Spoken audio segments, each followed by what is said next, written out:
రైతు ప్రయోజనాలే కాంగ్రెస్ ప్రభుత్వానికి ముఖ్యమని అందుకనే రుణమాఫీ చేశామని తెలంగాణ ముఖ్యమంత్రి రేవంత్ రెడ్డి అన్నారు. కార్పొరేట్ సంస్థల అధిపతులు బ్యాంకుల్ని మోసం చేస్తున్నారన్న రేవంత్ రెడ్డి గత 10 ఏళ్లలో కార్పొరేట్ కంపెనీలు 14 లక్షల కోట్లు ఎగవేశాయని చెప్పారు. కానీ సాగు కోసం బ్యాంకుల నుంచి తెచ్చిన అప్పులు తిరిగి కట్టలేక రైతులు నానా అవస్థలు పడుతున్నారని, అందుకే కాంగ్రెస్ ప్రభుత్వం వాళ్ళ రుణాల్ని మాఫీ చేస్తోందని చెప్పారు.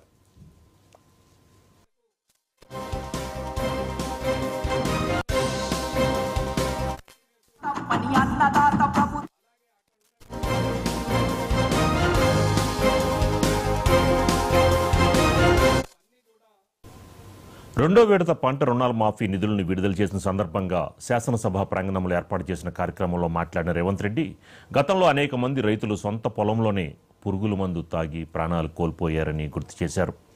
ఏ రైతు కూడా ఆర్థిక సంక్షోభంలో కూరుకుపోకూడదనేదే తమ విధానమని అన్నారు.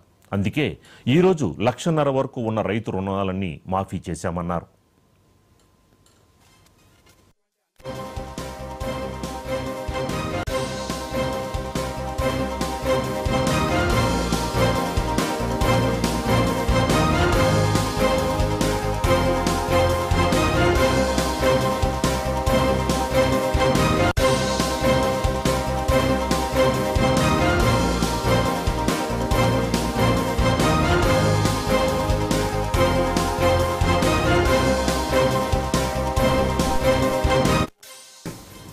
తెలంగాణలోని రైతులందరి ఇళ్లలో ఈరోజు పండగ రోజని తెలంగాణ ముఖ్యమంత్రి రేవంత్ రెడ్డి చెప్పుకొచ్చారు. సోనియా గాంధీ, రాహుల్ గాంధీ ఇచ్చిన హామీ మేరకు రైతులకి రుణమాఫీ చేశామన్న రేవంత్ రెడ్డి రెండో విడతగా 6,190 కోట్లు మాఫీ చేశామని చెప్పారు. రుణమాఫీ కింద సుమారు 6,40,000 మంది రైతుల ఖాతాల్లో రెండో విడతగా 6,190 కోట్లు జమ చేసిందని రేవంత్ చెప్పారు. తొలి విడతలో 11,34,000 మంది రైతులకి 6,035 కోట్లు విడుదల చేశారని, దీనివల్ల ఇప్పటి వరకు 17,75,000 మంది రైతులకి లబ్ధి చేకూరిందని అన్నారు. 2 దశల్లో కలిపి రైతుల ఖాతాల్లో 12,225 కోట్లని జమ చేశామని చెప్పారు రేవంత్ రెడ్డి.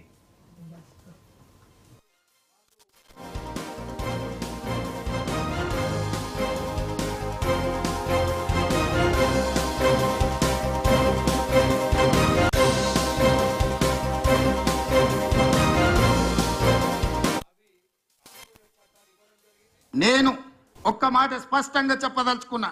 77 సంవత్సరాల స్వతంత్ర భారతదేశంలో ఏ రాష్ట్రం కూడా 31,000 కోట్ల రూపాయల రుణమాఫీ చెయ్యలేదు.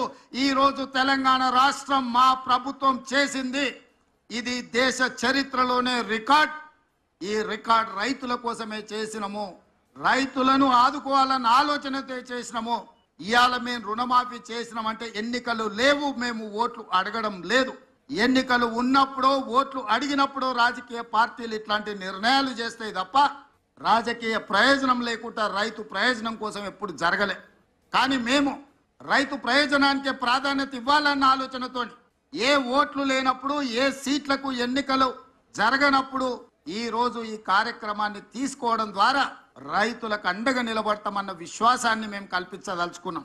బ్యాంకర్స్ కూడా ఒక మాట, కార్పొరేట్ కంపెనీలు అప్పులు చేస్తే మొండి బకాయిలుగా మారితే చెల్లిస్తాం, 1 టైం సెటిల్మెంట్ చేయండి అని అప్పు 10 లక్షలు ఉంటే దాన్ని 3 లక్షలకే తగ్గించుకొని కుదించుకొని అప్పులు చెల్లిస్తుంటారు. కానీ ఇవాళ రైతుల ఆత్మగౌరవం దెబ్బ తినకూడదు అని చెప్పి మా బట్టి విక్రమార్క గారు మేము ఆలోచన చేసి మేము 1 టైం సెటిల్మెంట్ అడగలే, ఫుల్ టైం సెటిల్మెంట్ చేసినాం. మీకున్న మొత్తం 1 పైసా తగ్గకుండా మీ ఖాతాలు వేసినాం.